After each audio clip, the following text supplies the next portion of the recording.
The city of Savannah was founded in 1733, established as the first city in the 13th colony of Georgia, named after England's King George II. By the 1740s, even before slavery was legalized in the colony, slaves were brought and openly sold in the city.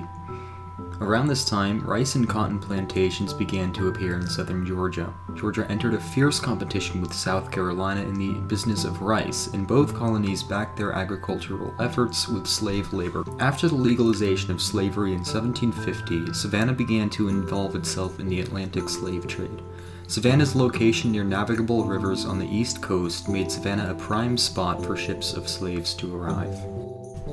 From 1755 to 1767, around 63% of slaves arrived from the Caribbean islands and another 24% directly from the African coast.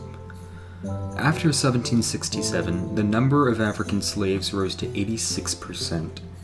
Around 16,629 slaves in total were shipped to Savannah, Georgia, making it a moderately sized slave port.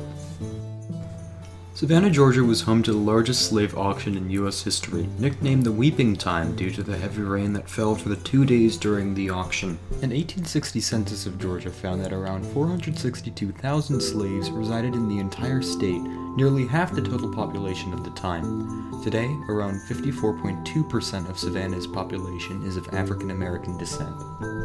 Savannah, because of its large African American population, holds some aspects of African culture. Savannah is home to the first African Baptist Church, and the Gula and Geechee cultures who reside in Savannah have kept their ethnic traditions since the 18th century. While some wish to keep their culture, many slaves converted to Christianity after arriving in the New World. Over time, the African tongues were lost to English, and generation by generation, African culture in the New World was largely lost.